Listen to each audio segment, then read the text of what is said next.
What are you saying, ladies and gents? It is your boy Bukat Sam for yet another video. Today we are doing a tier list, brutally ranking every single Premier League centre-back. So what we've done is we've picked the two main players from each club in the Premier League, the two centre-backs that have made the most appearances. So that's what we're doing. So don't get on to me if you're not happy with a centre-back who's not made the list. Let's get straight into it. We're starting off with the Arsenal boys. We're going to go with Saliba instantly. Straight away, Saliba.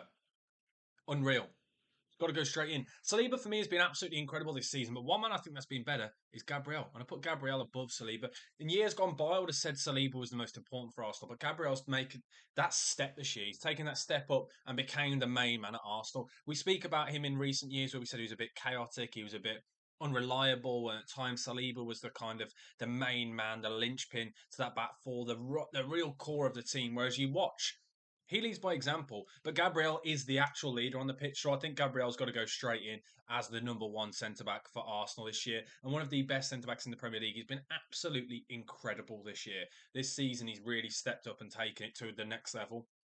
And he's one of the main reasons as to why Arsenal have been playing as well as they have done. Next, we have got Ezri Konsa. Unreal. Ezri Konsa for me is one of the most underrated defenders in the Premier League. He has to be starting for England going forward. I'm absolutely obsessed with him, and I feel like he doesn't get mentioned as much. I don't know what it is. I don't know if it's because he plays for the Villa or it's not glamorous enough. I don't know what it is, but there's something. For some reason, there's a weird media narrative where he doesn't seem to be spoken about on the level of these other players. When, in my opinion, he's one of the best players in the league. Next, we've got Pau Torres. Good. Had a few injury problems this year. Not up to the level of Ezri Konsa, but you know he can get there quite easily. We've seen it in previous years. He's absolutely incredible at times. Next, we've got Zabani. Zabani is going to go into good along with Hoyson. Now, the two of them have been absolutely incredible this season. Very good and reliable centre backs. A lot of people are probably putting these two getting a little bit excited. Don't get me wrong, they're very good centre backs, but I do think they're getting put a little bit too much. I think that the kind of the hype around the players is getting a bit ridiculous at the minute. Yeah, don't get me wrong, they're great centre backs, but good is probably their level. They're not unreal. It's still quite early on, but I think they've had a very good season, and they're part of the main reason as to why Bournemouth have been as good as they have this season. So whack them both in to good. Don't get me wrong, I'm not being nasty, I'm not being negative. I just think everyone needs to calm down just a little bit with these guys. Next, got Nathan Collins. Okay, like same with Pinnock. They're both just okay centre backs. There's nothing wrong with them. Like they're not poor or anything like that, but they're just standard. They're not. They're not. They're not. They couldn't really go up to another level. I think this is their level. At a club like Brentford, don't get me wrong, which is not again. It's nothing. No disrespect to them, but I just think when we're looking at centre backs and things in the rest of this, they're just kind of your standard players. I don't think really should get put up any higher than that. So yeah, no deserves them. Very reliable. I think that's why they should be in this kind of at this part of the list because they're reliable, they're consistent, and that's why we're going to whack him in. Okay, next got Van Heck.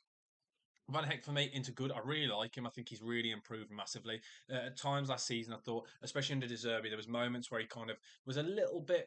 He had a mistake in him every now and then, but as a centre back, I think he's really stepped up this season. Obviously, he's young, so it's going to take him time. But I really feel like he's filled into this role this season. I think he's been a really important player as to why Brighton have been as good as they have done. Next, got Lewis Dunk, a player that on this channel I used to talk about all the time, being absolutely incredible. And I think he's kind of slowly been dropping off. And I think players like Van Heck we're kind of really seeing now slowly going to kind of progress and take his place over time as the main man. But Lewis Dunk, don't get me wrong, reliable, but he's not on the level of Van Heck. Don't get me wrong, Lewis Dunk can be very good on the ball, but Van Heck has been absolutely incredible in recent game weeks and things. I really like him. Next, we got Mark Gahey. Mark Gahey at the top, and same with Lacroix. Probably, I'm going to put him at the top of do you know what? For now, we'll whack Lacroix in the bottom of good as well. Mark Gahey, we talk about it all the time. Him and Ezri Konsa, for me, should be the centre back partnership for England. The two of them are absolutely incredible, but I do think Ezri Konsa is slightly better. And then you look at Lacroix. I think Lacroix has come in and kind of he's taken a little bit of time to adjust at the start. He did a little bit shaky, but I think so far he's been pretty consistent throughout the season. I really like him as a defender. He's fast, he's good on the ball, he's commanding, and he's absolutely huge. Something I didn't appreciate when he was playing out in Germany. I think it was for Mönchengladbach. If you,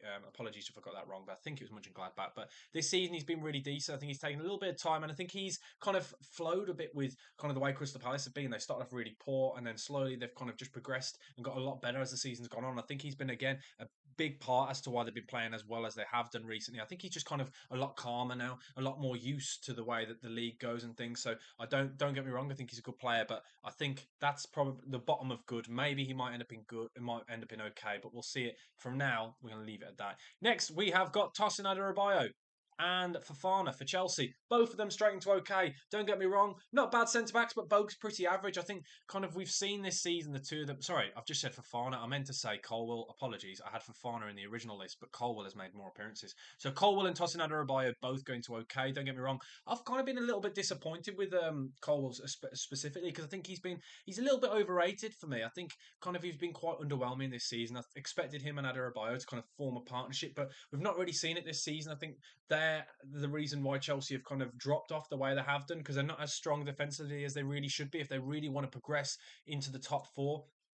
It's probably a little bit harsh putting Ethan Pinnock, but again, Ethan Pinnock, we're talking about these players here. These three are really consistent, whereas these two can have great gains when then they drop off. So I'm going to whack them in the bottom of okay.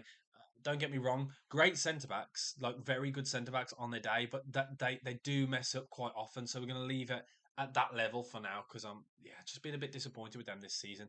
Next, got Tarkovsky. Tarkovsky, where do I want to put him? Okay, Branthwaite, top of okay for now. I think Branthwaite, everyone again, I think he's a little bit too soon. I think he's had a good season, don't get me wrong. He's had some injury problems and things, but I just look at him as a player and sometimes he just frustrates me a little bit. I want to see that consistency a little bit more. He's in the top of okay, very close to being good, whereas Tarkovsky, again, consistency, we talk about the same as kind of all of these players. They're very solid defenders in the Premier League. Good players, but nothing more than that kind of thing. They're just these solid defenders. Next, Calvin Bassey, top of okay. Anderson, just above LaCroix in good. Anderson, I said it last season. I think it was a real big shame that Crystal Palace had to sell him. Obviously, they've replaced LaCroix.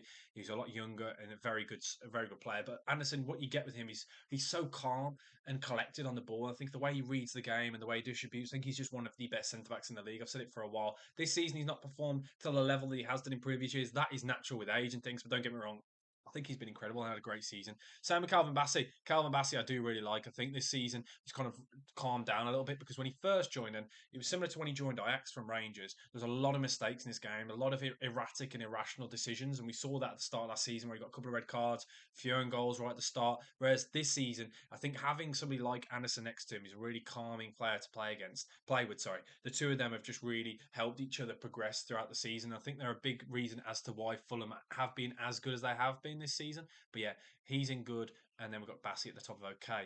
Now, Dara O'Shea, get out. Greaves, get out. Greaves, actually, no, Greaves I'm going to put into port. I quite like Greaves. I thought he was brilliant the whole last season. At times this season, he's shown little moments, but again, it's really difficult to decide how good these defenders are when they're playing at the level they are. And for this team that they are in Ipswich, they've conceded goals for fun. Defensively haven't been great. Dara O'Shea, he's a relegation king. I'm a West Bromwich Albion fan, so I've seen him at my team. Not good enough for the Premier League, in my opinion. I don't know how he keeps getting moves and getting relegated with all these sides. Next, we've got Vestergaard. Get out. Well, Faz, if I could whack him at the bottom here, out the way of everyone, I would. Honestly, simply not good enough. I still don't understand how these guys are playing in the Premier League. I think that kind of sums up as to why Leicester have been performing as badly as they have been. Because you look at them and just think they're not good enough for the Premier League. They've been conceding goals for fun. And for me, Leicester have been really, really disappointing. Ever since Steve Cooper was sat, they have been on just a downwards trajectory. And these two have been pretty poor. Next, we've got Van Dijk, the best centre back in the league. And then we've got Konate. And I'll whack Konate there. Again, Van Dijk, I don't really need to say too much. We speak about him all the time on this page. He's absolutely incredible. He is one of the best defenders ever in Premier League history. But this season, again, he's just been so consistent, and he's probably one of the main reasons as to why Liverpool are most likely going to win this league. Konate as well. The thing is with Konate, and I feel like it's a disservice to him that I don't put him on the same level, but it's just because playing next to Van Dijk, you're going to look incredible. So I'm going to whack him at the bottom here, and I'm intrigued to see how he gets on next season when he doesn't have Van Dijk next to him, because it looks like he's off to PSG, doesn't it? So yeah, intrigued to see where he goes next season. Next, got Ruben Diaz in the top. Ruben Diaz put above Konate, Akanji at the bottom of Unreal as well. Yeah, I'm happy with that. Ruben Diaz and Akanji. I think the difficult thing is with Manchester City, it's very easy to kind of look at them this season and think it's not been good enough, which it hasn't. Don't get me wrong. We've said it a lot on this channel and a lot on this page. They've been very poor this season and things, and I look at them often and I just get quite frustrated at how defensively open they are.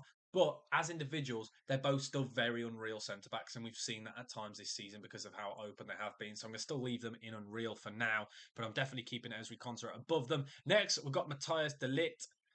Okay, I don't think he's had a. I'll probably put him above Lewiston. I think he's one that kind of got under the radar a bit. I feel like people like to push the narrative that he's been absolutely dreadful. Where I don't think he's been as bad a signing. I think he's just been a pretty solid signing. I think kind of his name carries a lot more weight. But I feel like if you look into his career, he struggled at Bayern a little bit. But I know he was obviously playing towards the end of it, and they weren't happy with him being sold as a player. But I don't think he's a bad player. I don't think he's had an awful season. But don't get me wrong, I don't think he's on the level of any of these players in good here. Lissandro Martinez, I always put him poor. I just really don't get it with him. I think he's just so erratic and so irrational and makes so many mistakes. But for some reason, everyone likes to keep this narrative that he's a good centre back. I don't get it personally. So yeah, he's in poor. Fabian Schär, top of okay. I think he's a solid defender. And Dan Burn in good. I think that's probably a little bit harsh on Fabian Schär, but I think at times he just frustrates me a little bit at times. And passing out from the back this season, earlier on in the season especially, we saw Newcastle were really struggling, like games against Bournemouth and sides like that. I think Fabian Schär and Dan Burn have struggled in that sense, but they've just won a trophy, which is absolutely incredible. And Dan Burn has been very good this season. So Dan Burn at the bottom were good, and yeah, Fabian Schär at the top of okay. I think I'm pleased with that. Next, we've got Milinkovic. Now, Milenkovic, I'm going to put in the bottom of Unreal, and then Murillo probably there, yeah. No, I'm going to put him below Zabane.